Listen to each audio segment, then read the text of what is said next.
তো আমরা এখন একটু দেখবো যে কনজারভেশন এগ্রিকালচারে যে আমরা এখানে যে আলু চাষ করছি। আসসালামু আলাইকুম, আমি কৃষিবিদ মোহাম্মদ ওমর আলী। আমি এর আগে একটি ভিডিওতে বিনা চাষে কিভাবে আলু করা যায় জমিতে সেটা সম্পর্কে একটা ভিডিও করেছিলাম। তো আজকে ওই একই জায়গা থেকে আমি আরেকটা ভিডিও করতেছি। এখানে আমরা যে প্লটটাতে আমি এখন দাঁড়িয়ে আছি এটা আমরা হচ্ছে কনজারভেশন এগ্রিকালচারের প্লট, অর্থাৎ সংরক্ষণশীল কৃষির যে প্লট। এখানে আমরা কোনো ধরনের চাষ করিনি।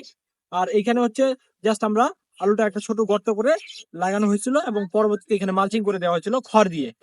তো আমরা এখন একটু দেখবো যে কনজারভেশন এগ্রিকালচারে যে আমরা এখানে যে আলু চাষ করছি যেটা বিনা চাষে, এখানে আমরা একটু আলুর দেখবো যে আলুর আসলে কেমন হয়েছে এখানে।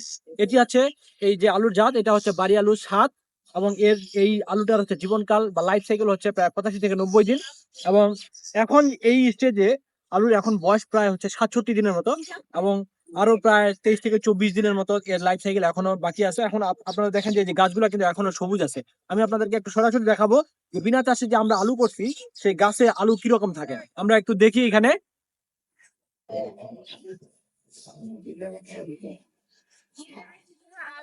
এই যে দেখেন, এই দেখেন, এইখানে দেখেন এই যে আমরা আলু এই যে দেখতে পাচ্ছেন, এই যে আলু দেখেন, এই যে আলু, এটা আমরা উঠাবো না কারণ আমাদের এটা গবেষণার প্লট। তো এই যে দেখেন এখানে আলু আছে, এই যে আলুর সাইজ দেখেন, এই যে এই চারপাশে আরো আছে। এখানে এখানে কিন্তু আমরা কোনো ধরনের চাষ করিনি জমিতে। এই যে দেখেন, আপনারা হয়তো বা অনেকেই আপনাদের কাছে অবিশ্বাস্য মনে হতে পারে। এই দেখেন, দেখা যাচ্ছে সুন্দর করে, আমার মনে হয় আপনারা দেখতে পাচ্ছেন খুব ভালোভাবে।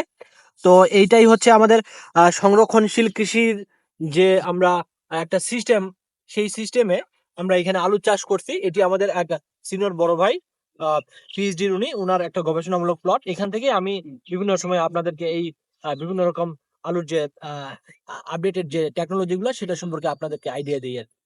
তো আপনাদের সবাইকে অসংখ্য ধন্যবাদ। আসসালামু আলাইকুম।